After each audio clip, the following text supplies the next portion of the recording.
Welcome, Radiant Soul, to another episode of Seekers of Grace, Divine Magic, Healing and Mystery with Magical Mara. Today we are exploring the theme of developing your spiritual gift, and I am joined by someone whose psychic gift and spiritual insights are nothing short of extraordinary. Let's welcome back a resident on the show here, Roo Osterfield. So light your candle, grab your tea, turn on the radio, and enjoy the show. So, Roo, would you like to introduce yourself for those of the listeners that don't know you already? I'm Roo.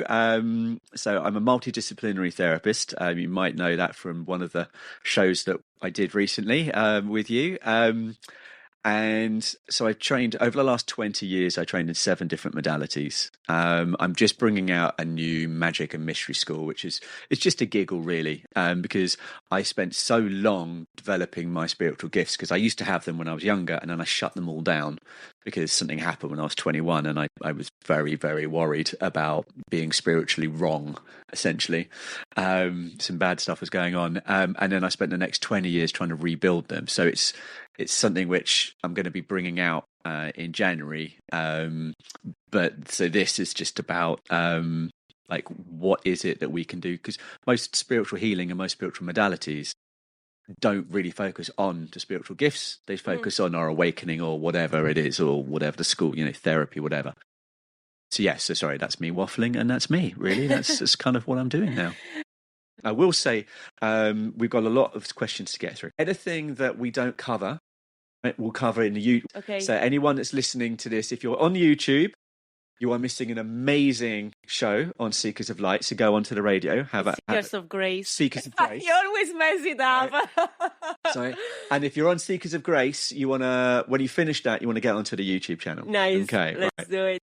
So I think we should start from asking what psychic gifts are. Okay.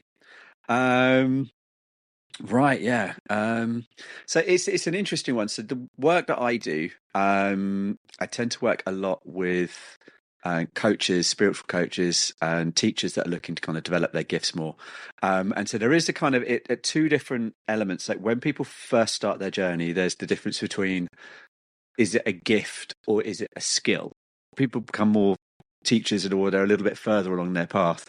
There's a slightly different level of stuff that kind of comes in that you need to look at. Well, I like the idea to think about it as a skill rather than a gift, because then, my next question will be, do everybody have them? Like someone has them more, someone has them left. I actually think it's something that we all have, but it's just a matter of how much presence we have into it and how much, we stay with it, we develop it. Obviously, there is an element of your conditioning going into it. We are, as humans, an expression of divinity, having an experience of itself as manifested consciousness. So you have divinity that is there, big and the absolute, which is saying, okay, now I'm going to have an experience of myself. To do that, divinity sort of like, it needs quality of awareness. So divinity as awareness, so sort of already like a step down. Divinity is having this idea, how do I do this? Okay, I'll take this quality of myself as consciousness. But to do that, it needs a separation. So in that moment, you have a reflection. So that's when divinity is actually able to having this experience of itself. And with that reflection, when you have consciousness, which is us, and consciousness only exists within creation. But now here the whole picture changes, because one manifestation now is 2 manifestation. And then you have a manifested consciousness and unmanifested consciousness. Okay, now divinity is having an experience, and now they're having an experience of each other. And here is when the feeling of separateness arises. So at that moment, the feeling of separateness arises, and that's when divinity then densifies down into creation. So here we are with all creation, and we are having this experience of being separate. So we tend to get in our head a lot, I think, and just forget that because we are not aware of it. So that's why it's very hard for certain people to tune into something greater I get you. than themselves. Yeah. Well, it's as you said, it's more like an acquired skill. You have to train to it. Yeah. So one thing I noticed, so when people first start, so this idea of spiritual gifts, so one of the biggest blocks we have to it is the fact it's a gift. If it's a gift, then you have to earn it. Mm-hmm. And so a lot of people have this idea that I have to be a good person, I have to be a saint, I have to be pure, I have to be super spiritual, I have to go to church or whatever religion they belong to, and they have to be really devout. And then eventually they become more saintly. And if they become more saintly, then they get these gifts from God or the universe or whatever it is. But actually, spiritual gifts are just spiritual abilities, are just sensing. Mm-hmm. So, for instance, the heart. Right? The heart is surrounded by a sack of neural cells, the same as in the brain, but it's not in the brain. Now, the heart, we've known for a long time, the heart transmits 5 to 7 times more information to the brain than it does than it receives. So the heart, the only time that ever happens is if it's a sensory organ. So the eyes, the skin, they've got information to transmit. So we know the heart's been doing this for a long time, but we've never worked out what the heart was doing. And then the Mathmas Institute started basically recording the electromagnetic biofield of people when they were anxious. Then on a machine, they managed to kind of play that back. I'm not quite sure how that works. And the heart was picking up on it before the person did. Wow. And so we actually worked out that the heart is a sensory organ and can pick up on electromagnetic fields of all the people around us. And if you think all of your emotions go into your bloodstream, your cortisol, dopamine, and then when your heart's pumping, it's actually transmitting information. So when we look at things like empathic sensing, this is a scientifically known thing. Then we've got a lot of other different kinds of sensing, like astral sensing, and we've got all the different sensory organs. But so the main thing with sensing, it's our ability to read the flow of energy. Mm-hmm. Okay, so if you think of energy as, so we did in 19 or 18, I think it was 1814 or something ridiculously 200 years ago, which I still don't understand, and there's something called the double slit experiment, and they found out that energy follows thought. And they were actually just trying out with electrons. You can put it into Google.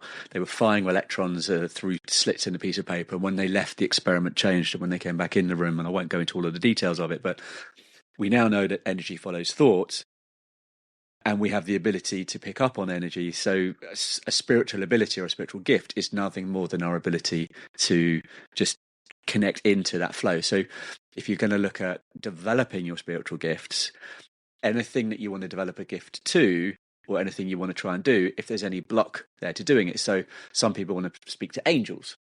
If you connect in and the idea of speaking to angels, if you look at the resistance you've got, it might be religious resistance, it might be bloodline, it might be the idea that I have to be dead to speak to angels, or if an angel actually turned up in the room, would you be able to say no to it?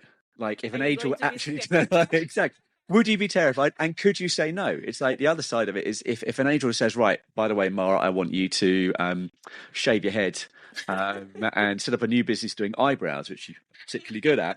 Right? Would you turn around and go, oh, bollocks, yeah, I don't really want to do that? Because an angel, you can't say no, can you? Yeah. And so then we have this idea of like, well, if we were to see an angel, I want to see angels, but if we were to see an angel, I lose any sovereignty or any authority I have in my own life. So then you have to kind of clear that up. So spiritual abilities are just nothing more than our ability to sense energy. But to develop our spiritual abilities, that's a whole different ballgame in terms of where we come from and our karmic journey and how all of that kind of unfolds. The thing you told about the heart remind me of a book I read. I think it's called The Gamma Mindset. I can't really remember the author. Yeah. But there is this story about this little girl who died. She was actually murdered. And she donated her heart to another little girl. Times goes by, the surgery goes really well, and this other little girl starts to have visions, and she's freaking out, and she's describing the murder with specific details that the police didn't know, and they were the key of actually solving the murder of the little girl that donated her heart. That's crazy. Yeah. That's crazy. I remember a long time ago, I watched a documentary about a French cardiologist, and he was doing heart transplants and then following up with the people afterwards. And there's one guy who was like a lorry driver, and then 2 years later, he released a book on Shakespearean poetry. There's another guy, he was like really scared. He was like an accountant. And then a couple of years later, after his heart transplant, he was jumping out of hot air balloons and stuff. And when they looked at it, and when the guy went back and actually had a look, the guy who wrote in the Shakespearean poetry had actually been an Oxford English professor that had donated his heart.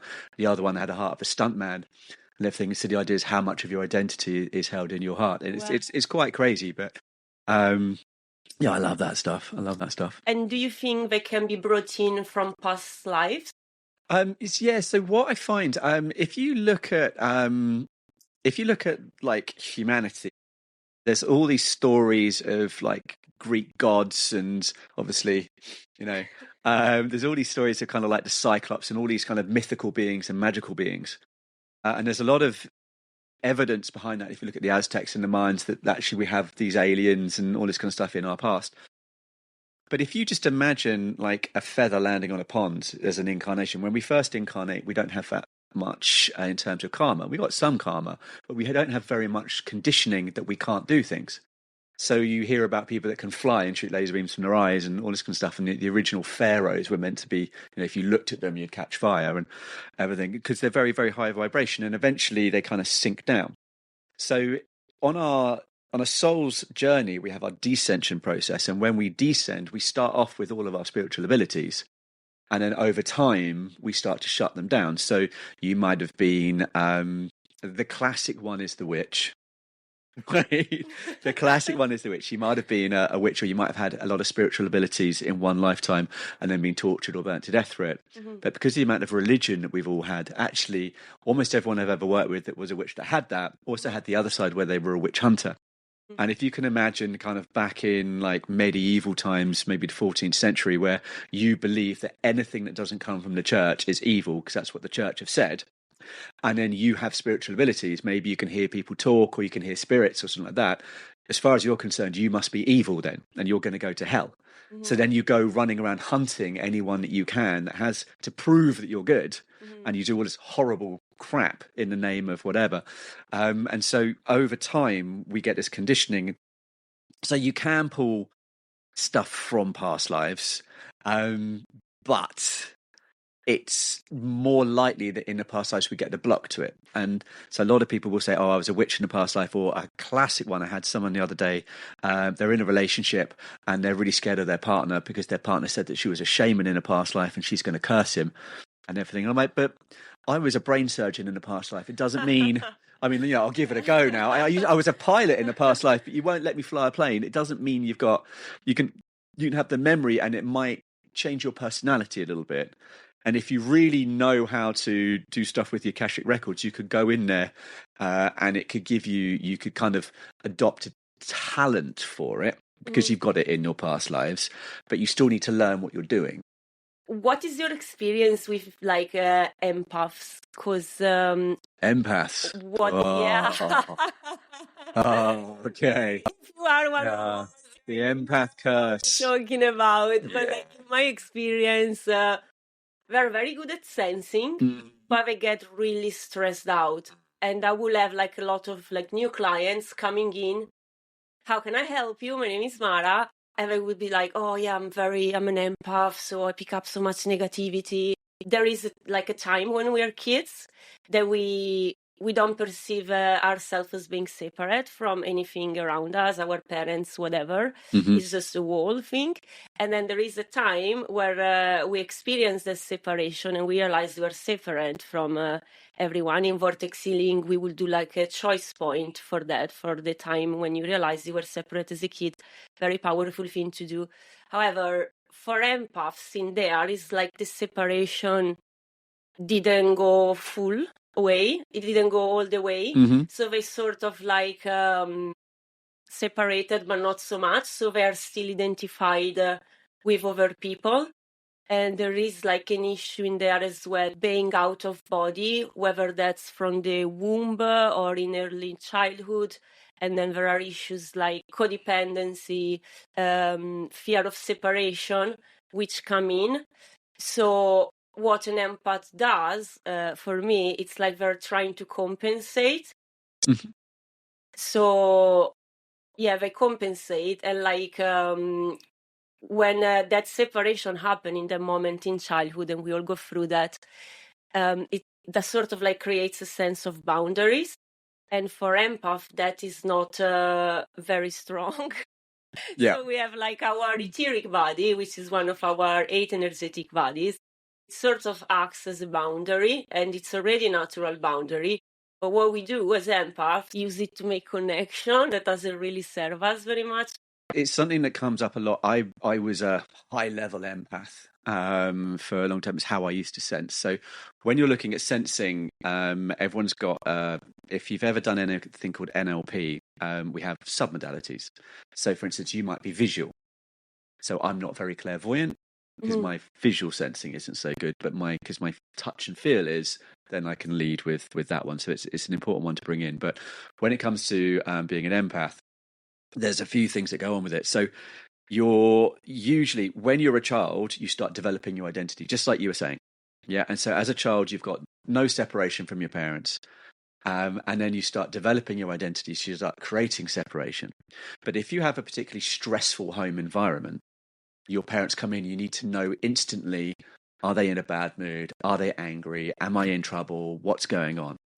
And so if you have boundaries, the more boundaries you have, the further away you are from emotionally from your parent, and the more danger you're in. Because the closer that relationship, the more likely you are to have stability. And if they're the one that's creating the instability, it creates this kind of issue in the system that if I develop boundaries, I'm in danger. And what you'll also find is quite often, if it is a stressful environment, one parent won't respect the boundaries of the child. Quite often that might be the mother.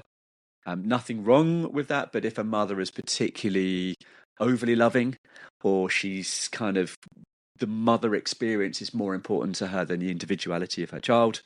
This is like an autonomy thing where when the child starts developing independence and it wants to do everything itself when it's around 2, the mum's like, no, I don't want you to do that. And they start projecting, so the child doesn't learn to develop the boundaries. Then what happens, and this is the issue with the empath's curse, is their nervous system is dysregulated because of the stress in the childhood home. So they use their sensing in order to get more information, so they know what to do. Oh, mum's in a bad mood, she's downstairs, I'm not going to go downstairs, so I can feel that she's angry, I'll stay up here. But then that's also their dysregulated nervous system. So now when they're out and around, you'll pick up on the negative energy more than the positive energy of everybody, because a lot of empaths will go, no, I pick up on the positive energy too. And I used to think that I did, but I didn't. I do now, and I really, really, really didn't. Because what's happening is, even if you are picking up on the positive energy, your nervous system isn't, because your nervous system's dysregulated, so you're getting much more affected.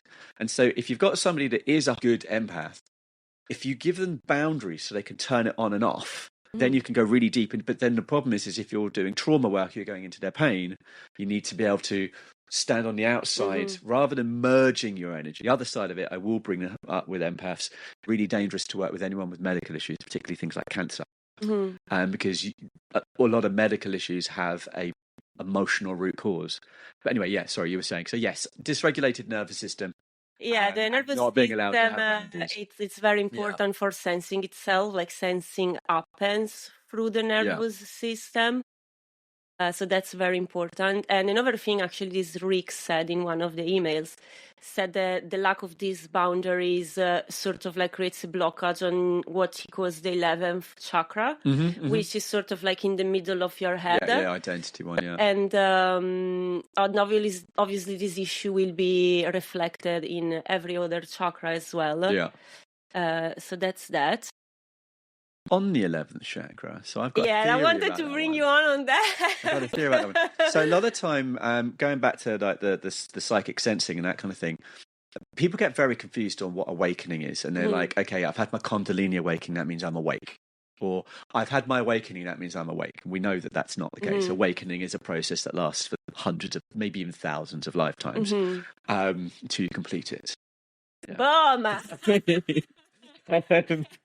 never quite complete, but until you finish your incarnational journey. But so the interesting one, so the chakra you're talking about, the 11th chakra, and again the chakra model is so different. So everyone's got a different model. So you're talking about, it's called the causal chakra in the head. So some people think the 11th chakra is up in the air in some chakra models, but it's the one that holds all your identity. And if you look, it's at the top of the Kundalini.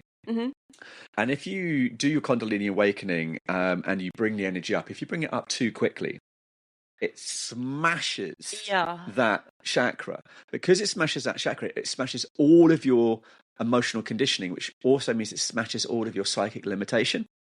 So then suddenly you have this amazing experience where you can sense everything because you've just let go of all this stuff. It doesn't mean you've actually let go of your egoic shell. But then a lot of the time you see people get this massive amount of spiritual psychosis because they've now not got an identity which is designed to keep them stable in the world. They can sense everything, see everything, but they have no emotional stability because their identity is absolutely screwed. It's one that I'm just looking at the moment with the Kundalini awakening stuff with clients. Yeah, because you can awaken somebody's Kundalini and they have no extra psychic abilities. But then you go onto any of the chat rooms and like, oh my God, it was so amazing. I'm like, yeah, but that's not from the Kundalini. That's from the chakra, the causal chakra. I run out of notes. Have you got any questions? I've got loads of them, yeah. Hundreds of questions. Pick a number between 1 and 9. 7. 7, right, okay. Let's have a look. Okay. There we go. Different kinds of sensing. Right. Okay, well, I can tell you how I sense, I guess. Go. Well, it depends. It really varies, to be honest, but what I will normally do, you sort of just expand my awareness to someone else, and I don't even need to know who the person is. Obviously, if it's a new client that I never seen and I want to try to, get ready for the session, so I first ask Divinity if it's okay to do it. I don't go to snoop into people's business. Nice. That's very nice. I don't do that. I'm just like, right. It depends. I don't always do it. It mostly happens when I feel to do it, when it's like an intense client. So the way I approach it, I know it's going to have to be more delicate, maybe because this person is very fragile or whatever. So we sort of like extend my awareness to them. It helps to do a naval hookup. But the way I sense it will be sometimes if it's like emotional stuff, sometimes I will feel the emotion. Sometimes I could hear the word of what it is. Entities, it depends. If it happened a couple of times, I have people with entities in them, that will be the first thing I feel, and it will be like sort of like a black. So we're talking about entities that don't exist and we never talk about them, right? Those ones. Okay. Yeah. Nothing for you to be scared. But it will be like this flash of just darkness and black and just density or just black darkness. And I will like feel like shivers sometimes going up and down my legs or my arms. Genetics is a bit hard to describe. Genetics that's just started to change for me working with genetics, because I get it more past lifey now. Oh, that's nice. I used to have a real problem with genetics. If it helps to sort of like when it's like something about the epigenetics, like down the mother or the father, I will just recognize it from left and right. So right being the father line and left the mother line. However, I might get like a very strong visual when I work with like clearing karma knots. I would get like a vision of like a past life. I remember after my... Just for the viewers, the karmic knots is a vortex healing divine energy patented thing. Karmic seeds, if you're not a vortex healer, same thing. So... yeah, I remember one time at my first level of Vortex, I did a session for my godfather. And I just saw him with like these Indians feathers in America with the horse. Nice. Like, oh my God, and all the cowboys coming down the mountain. Like, bloody hell was going on. It's like, oh my God, is that why I really like cowboy movies? Like, maybe. So, yeah, that's how I sense.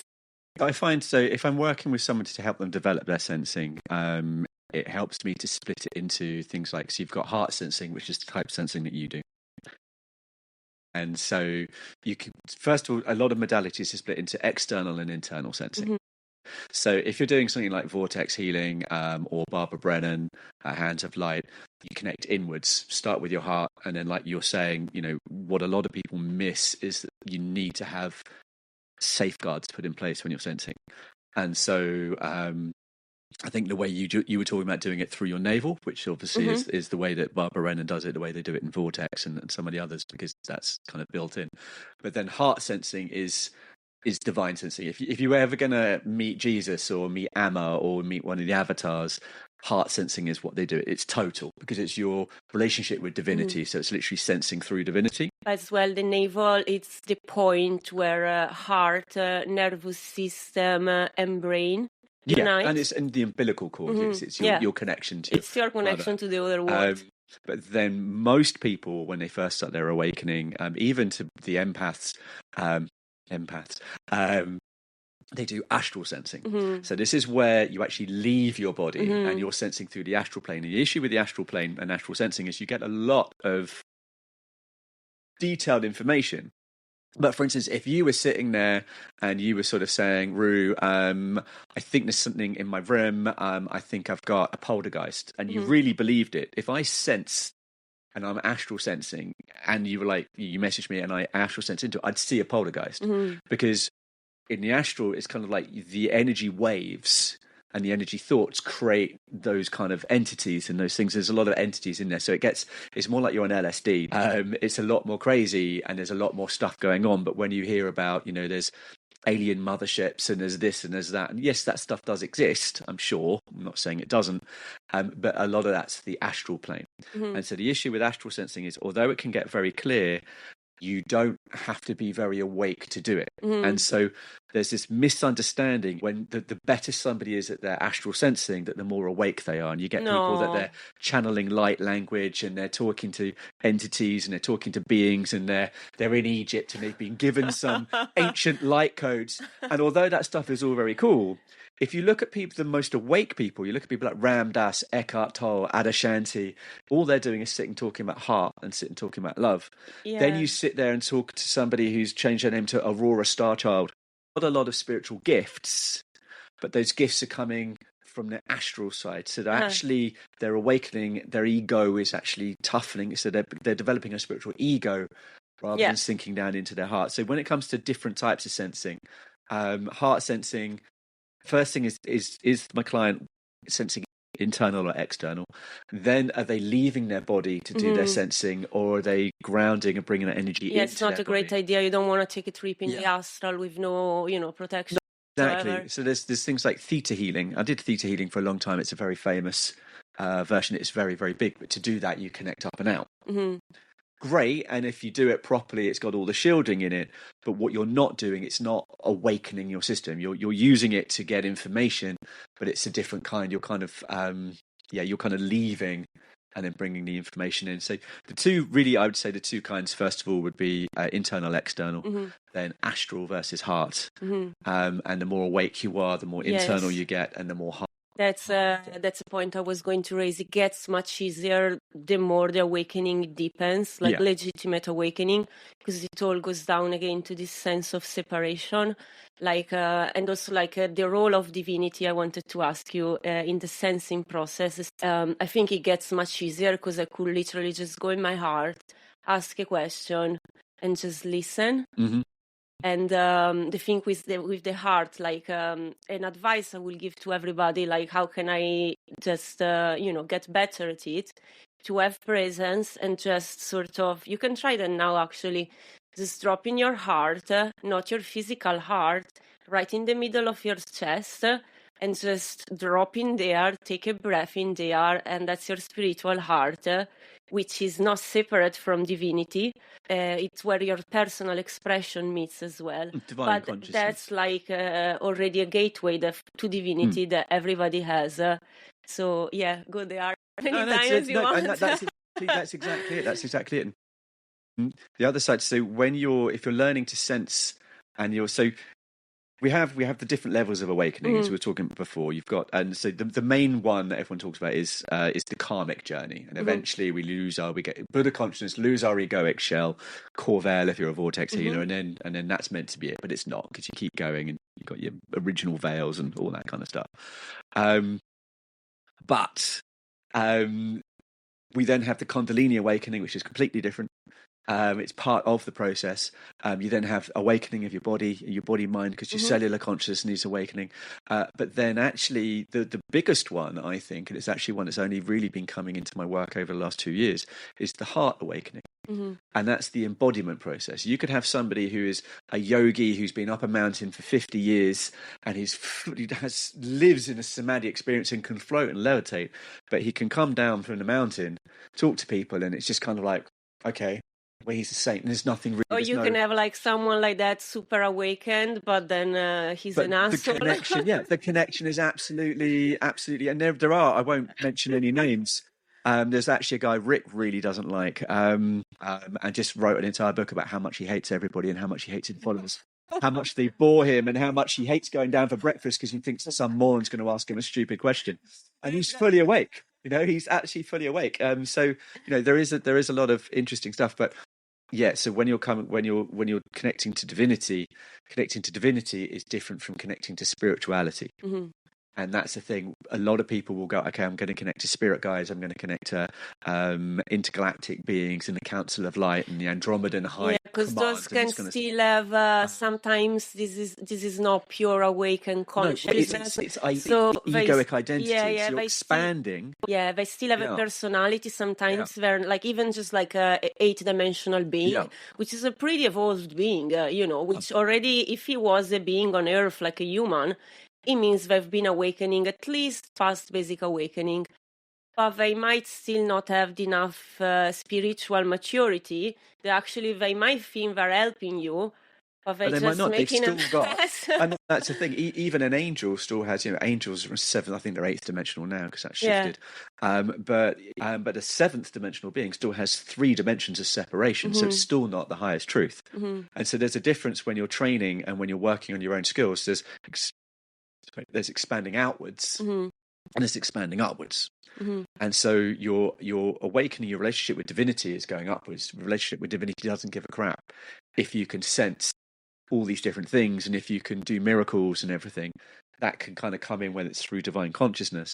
So it is a very interesting kind of point to really bring in, is that is somebody's focus related to trying to get superpowers, or is it trying to connect to divinity at a deeper level? And yes, you can have incredible. I mean, in terms of, I'm quite awake, right? And you're quite awake.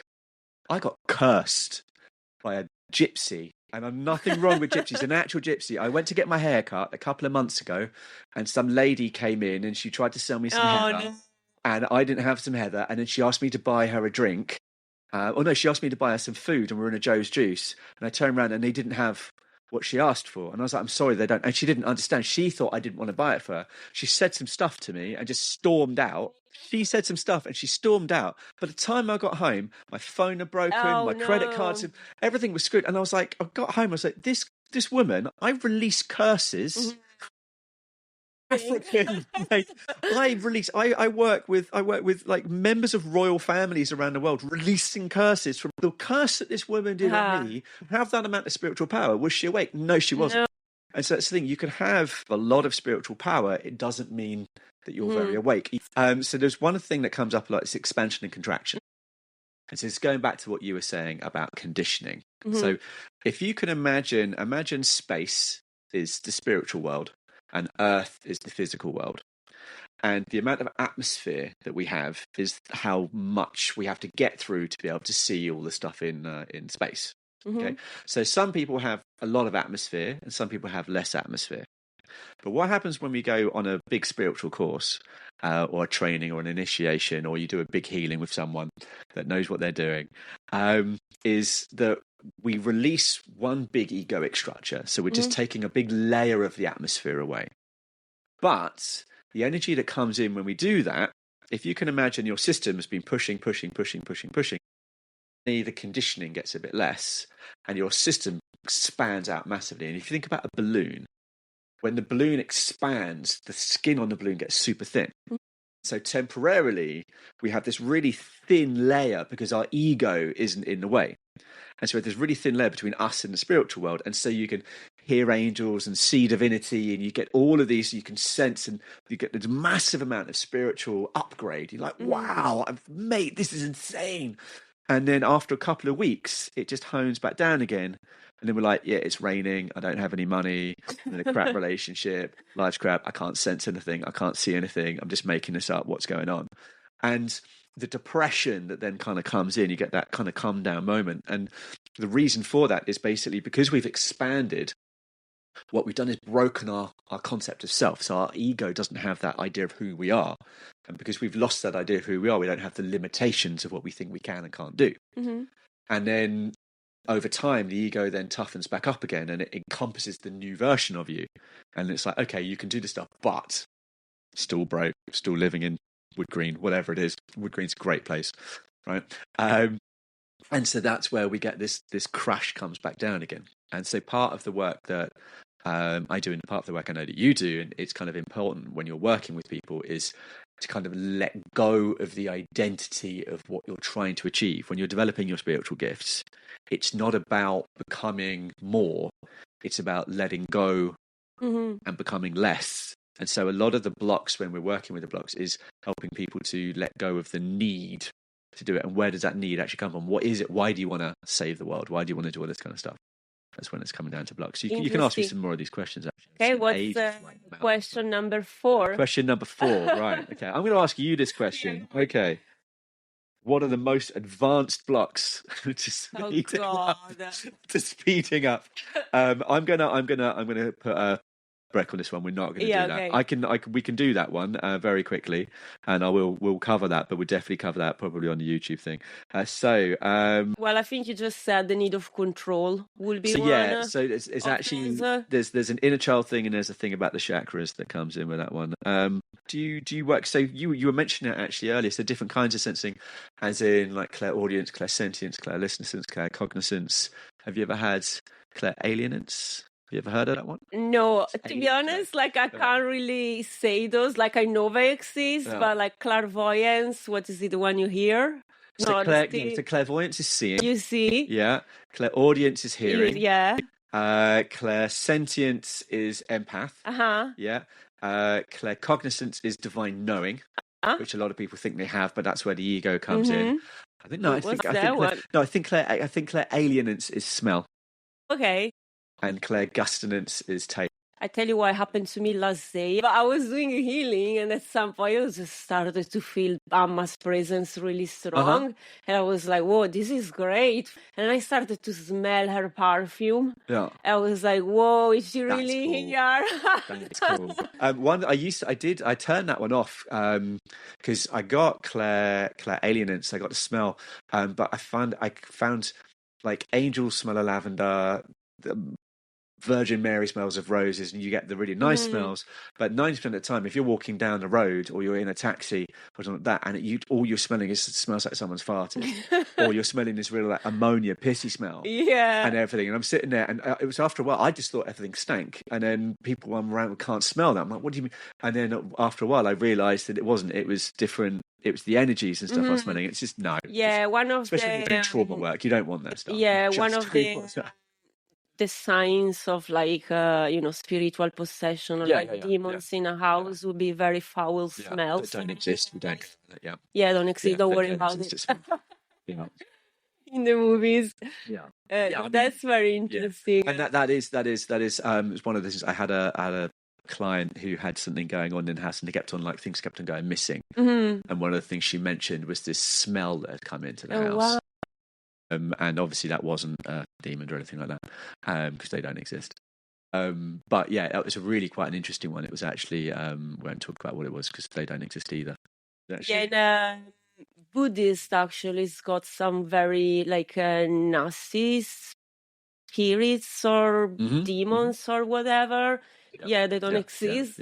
But we'll feel like, like Buddhist spirits. Well, I mean, it's going to pray really hard at you. Zen, you know. Just get right in your face, stare in a Zen-like way. Question number 3. The biggest blocks. Okay, so this is where. So again, so developing spiritual gifts, where we've got the blocks from religion and past life trauma. Do you want to feel like doing a small past life regression? No. No. Okay. Yes. But I will do, because I'm actually just recording one for the subscription model. I'll give you a second free gift because it's Christmas. I had a client I did a past life session on, and they had the gift of prophecy. And they were really good at seeing everything. And so in that lifetime, some king rocked up and says, basically, I need you to tell me what's going on so I can basically invade everybody and kill everybody and all my neighbors. And if you don't do it, and they took her son. And so her son was tortured horribly and all this kind of stuff. So then in the next lifetime, she was like, I don't want the gift for prophecy because she got hurt. So in the next lifetime, she had something else going on. And in that lifetime, she got put in a mental institute. And she got electrocuted and put in ice baths, like proper, old school and everything. So then in that lifetime, she's like, so I don't want to be able to hear people. I don't want to be able to connect to entities and beings. So then in the next lifetime, she incarnates as a nun. And then in that lifetime, she basically sacrifices everything. She gives up chastity, she gives up sexuality, she gives up poverty. So then in this lifetime, she was very spiritual, but she couldn't have a relationship, she couldn't have money, she couldn't do anything because for her version. And she also didn't have any of the psychic abilities that she'd wanted because they were all shut down. And so then the only thing she could do would be to try and connect through religion. And in this lifetime, she'd kind of outgrown religion, but she couldn't make money, she couldn't do anything for herself because her programming was related to to sacrifice and everything. So we had to undo all of that, which took ages. She's doing really well now. And is that a similar process for like undoing blockages for spiritual gifts? So so what we were actually working on her spiritual gifts, because she came to me basically saying, I don't have any money and I don't have my spiritual gifts, but she was a very advanced teacher.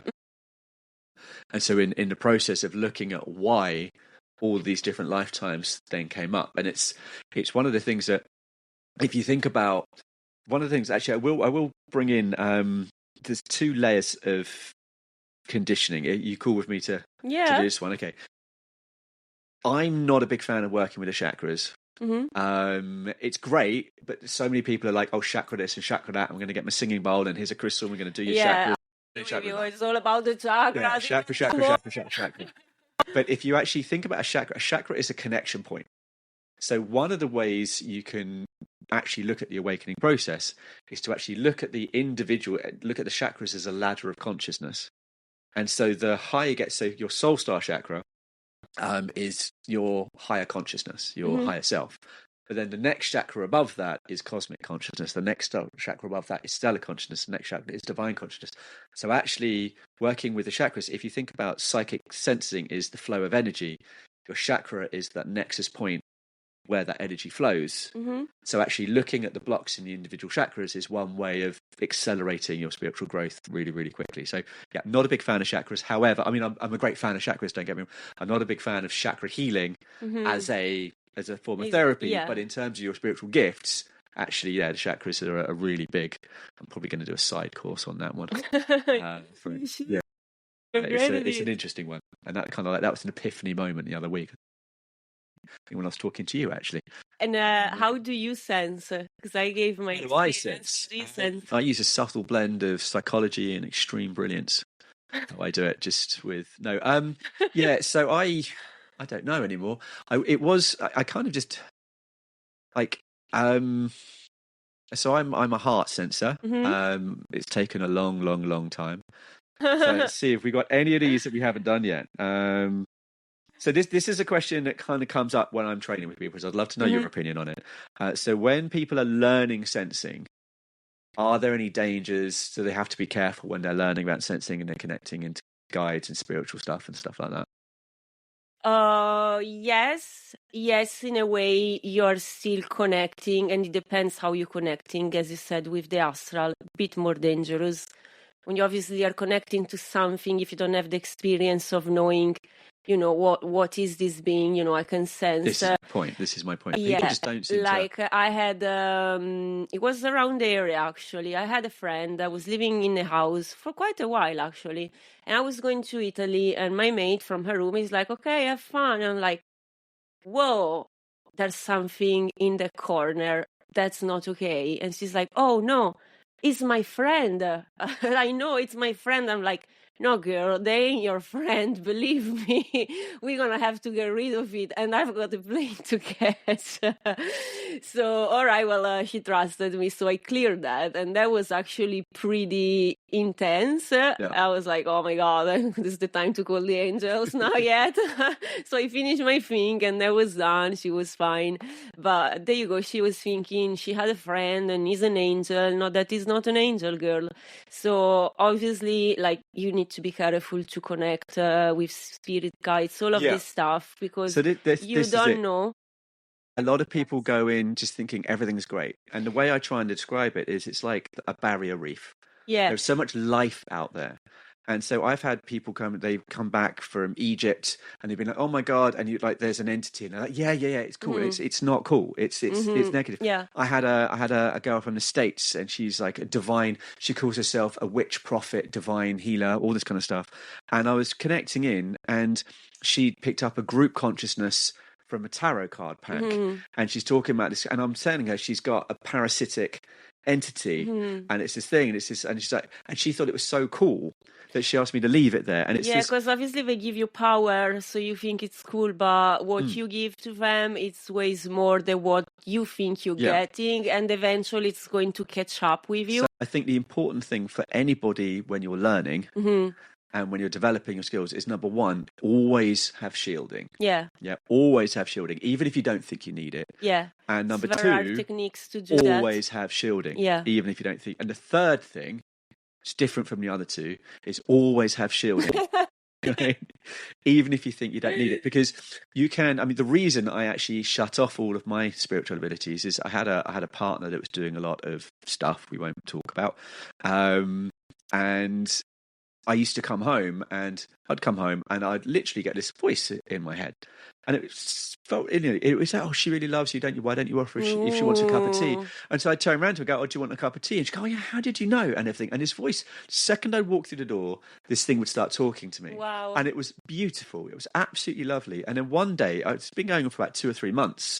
And it was so clear, like, start off with, you think it's your imagination. Then it gets to the point, it's not my, and then it got to the point where I didn't have to be at home for it. And it was like, I'd be at work and I'd ask, and it would say, I'd say, oh, how's she doing? And it would tell me what she was up to. And I'd text her and she goes, oh, how did you know? And then one day I just went in and I came home and the thing had turned around and just asked me a question. And then it just went off. I can't say because you won't be able to say what it was saying. It was talking. It was telling me to get a knife out of the drawer. It was telling me all this horrific stuff. And I realised that it wasn't. I realised it was a false light entity, or whatever you want to call it, demonic entity that don't exist, or whatever it was. It was very negative, and I thought it was positive for the last few months. And at that point, I realised that actually this stuff does exist. It is dangerous. So I just prayed and just shut everything down. I didn't ever want to get fooled, and it's taken years to kind of bring it back. When people want to start developing their psychic abilities, the first thing they go into is doing astral projections. I had a client last day asking me about it. My first question is, why do you need to do that? Like, what benefit does it give you to just, you just using actually your... Was it a boy or a girl? It's a boy. It was a boy. Boys tend to want to astral project. What are you going to do? What do you want to go and see that you need to be invisible to look at? What's her name? Where does she live?